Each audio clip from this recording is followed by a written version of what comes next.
Je me sens autant argentine, israélienne et française que juive, femme et musicienne. Alors penser que des pans entiers de l'histoire de la musique classique, depuis les origines, auraient pu être occultés parce que leurs auteurs sont des femmes. Cela dépasse mon entendement. Et pourtant, les cas de Charlotte, à la fois réels et inexistantes, tangibles et évanouies, me la poussent à l'oreille. Combien sont-elles, comme elles, à attendre dans les garniers de l'histoire qu'un bon génie les réveille? Diriger un orchestre, faire naître la musique était déjà vital pour moi. Voilà que soudain, j'ai l'impression d'avoir reçu une autre mission. Bienvenue à tous dans cette nouvelle émission de À l'affiche. On s'intéresse aujourd'hui à un continent méconnu, celui de la musique oubliée, celui des femmes compositrices dont les partitions dorment dans les oubliettes de l'histoire. Merci infiniment Deborah Waldman pour cette lecture. Bienvenue dans À l'affiche. Merci à vous. Vous êtes l'une des rares femmes chefs d'orchestre en France. C'est la première à être nommée à la tête d'un orchestre national, celui d'Avignon-Provence. C'était en septembre 2020. Qu'est-ce que cette nomination a représenté pour vous ? Un grand pas pour l'humanité, un peu, pour être toute humble. C'était vraiment pour ouvrir les portes pour les nouvelles générations.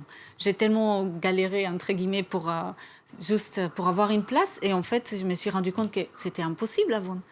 Donc, c'était normal que je galère. Et finalement, dans l'histoire, il y a eu donc un événement, disons, un peu surnaturel pour que maintenant, ça devienne naturel.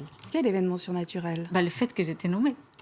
Ah, ça, c'était l'événement surnaturel. Très bien. On va partir de loin alors, dans ce milieu-là. On va en parler dans cette émission. En tout cas, on vient de vous entendre lire un extrait de votre ouvrage, La Symphonie oubliée, publié chez Robert Laffont, que vous signez avec la journaliste Pauline Sommelet.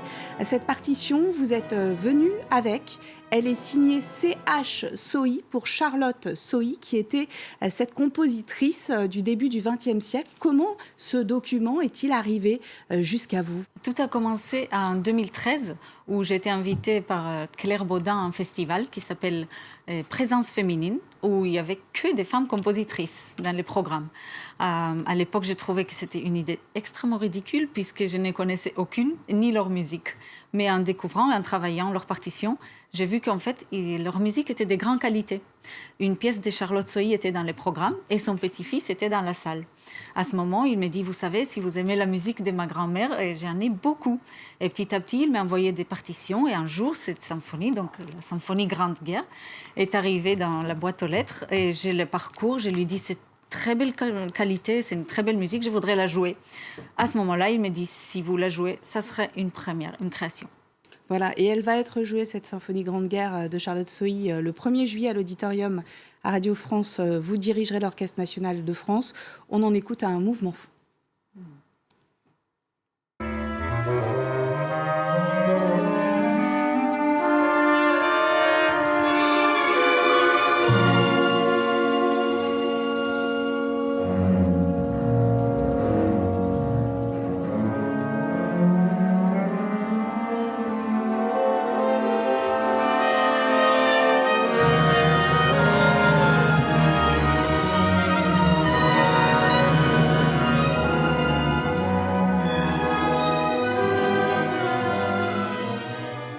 Alors en quoi elle a toute sa place au sein du répertoire de la grande musique classique ? Dans le répertoire français, ça vient vraiment des Franck, donc tous les symphonismes français à 3 mouvements avec des formes cycliques en passant par Dandy et Dukas. Et donc, je fais vraiment une ligne directe entre Franck et Charlotte, puisque c'est la même structure, donc une symphonie avec un motif qui revient. 3 mouvements, c'est pas très courant pour les symphonies, mais oui, dans la symphonie française apparemment. Et le fait que les mouvements, donc les motifs reviennent dans chaque mouvement, comme une espèce de rappel. Et c'est exactement la structure de la symphonie de Franck. Pour moi, c'est une héritière directe. Alors on va écouter justement la directrice artistique de l'association Présence Compositrice qui contribue à faire redécouvrir ce patrimoine, non sans difficulté. Claire Baudin, que vous connaissez, explique sa démarche. Quand j'ai commencé à travailler sur les compositrices en 2006 exactement, puis en 2011 avec la création du festival, personne ne les jouait en fait, personne ne les connaissait. Dans le secteur de la musique classique, elles étaient vraiment complètement sous-estimées.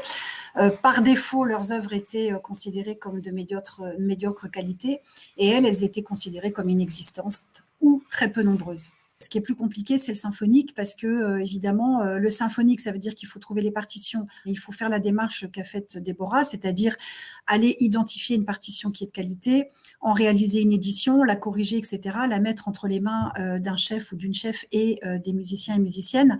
Et tout ça, c'est long. Voilà, qu'est-ce qui a empêché ces femmes compositrices d'être connues, de passer à la postérité avec leur œuvre ? Alors à l'époque, elles étaient connues. Elles étaient même partie prenante de toute la vie musicale de l'époque. Charlotte, en effet, dans les salons parisiens, elle était vraiment invitée. Et puis elle côtoyait donc Fauré, Roussel, toute la grande élite musicale de l'époque. Et ce qui s'est passé, c'est qu'après, une fois qu'on a écrit l'histoire, c'est là qu'ils ont disparu. Et c'est ça la grande question. Pourquoi ? Et peut-être il faudra réécrire en leur donnant leur juste place. Qui a écrit l'histoire alors ? Les musicologues. Des hommes. En général. Alors, vous avez grandi dans plusieurs pays, le Brésil, Israël, l'Argentine, la France, vous avez étudié et grandi dans tous ces pays.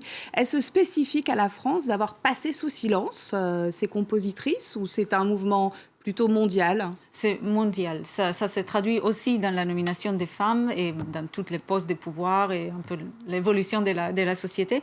Mais même ayant vécu dans tous ces pays, je n'ai jamais entendu parler des compositrices, ayant fait les grandes institutions internationales de musique. Et dans le livre, vous faites aussi ce constat. Dans le monde, seuls 4% des chefs d'orchestre sont des femmes. Alors qu'elles représentent 50% des effectifs durant les études qui sont très difficiles au conservatoire. Pourquoi est-ce que pour une femme, l'accès à ces postes est plus long et visiblement plus restreint, plus difficile que pour un homme ? Peut-être à cause de toute cette histoire. Moi, quand j'étais assistante de Kurt Masur, il m'a dit un jour, mais attention, vous êtes une femme. Et je n'ai pas compris ce qu'il voulait dire. En fait, je me suis dit, mais si je suis aussi talentueuse que mes collègues hommes, je pourrais réussir comme eux. Et j'ai vu juste que, comme tout le monde m'a prévenu, les politiques, les littéraires, attention, ça sera la même chose, mais plus longue. Donc moi, ça me prend 4 ans, ce qu'un collègue a fait en 2 ans, un peu pour schématiser. Et finalement, comme tout est en train vraiment de changer, je pense que ça va aller très vite. Peut-être dans 20 ans, on pourra ne plus en parler. Est-ce que justement, il y a des mesures récentes qui sont mises en place pour encourager les femmes à se lancer dans cette vie professionnelle de chef d'orchestre ? Déjà qu'on soit visible, qu'il y ait des places pour les femmes d'un très plus haut niveau. Et ça veut dire qu'il y a plus de modèles que nous, entre guillemets, on n'avait pas.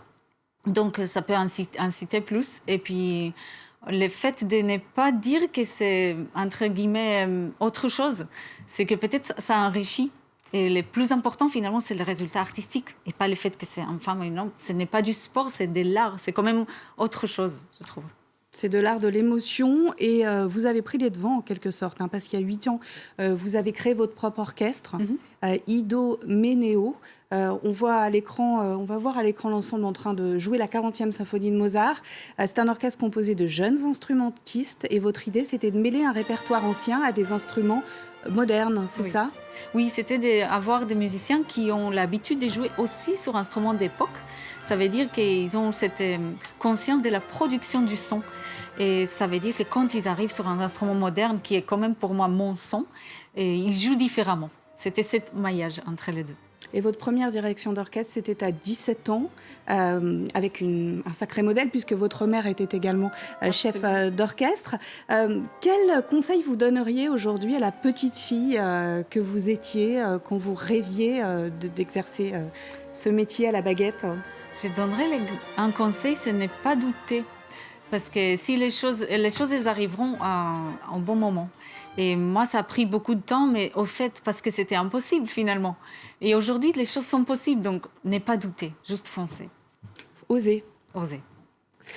Alors, votre coup de cœur, Déborah Wallman, courir au ballet Roméo et Juliette, jouer à l'opéra Bastille, à la chorégraphie Nureyev. Pourquoi ce grand classique ? C'est un coup de cœur que j'ai vu plusieurs fois aussi en live, et parce que je trouve que c'est une histoire qui traverse toutes les époques, les cultures. C'est universel, et puis ça exprime aussi tous les arts, ballet, musique. Donc, c'est une chose que je voudrais partager avec tout le monde. Et c'est toujours un moment magnifique d'aller voir un ballet à l'Opéra de Paris. Merci infiniment. Bon vent à vous. Et merci donc d'être cette pionnière dans l'univers de la musique classique. Je pense que vous inspirerez beaucoup de jeunes femmes. On se quitte donc avec la troupe des danseurs de l'Opéra de Paris. Roméo et Juliette.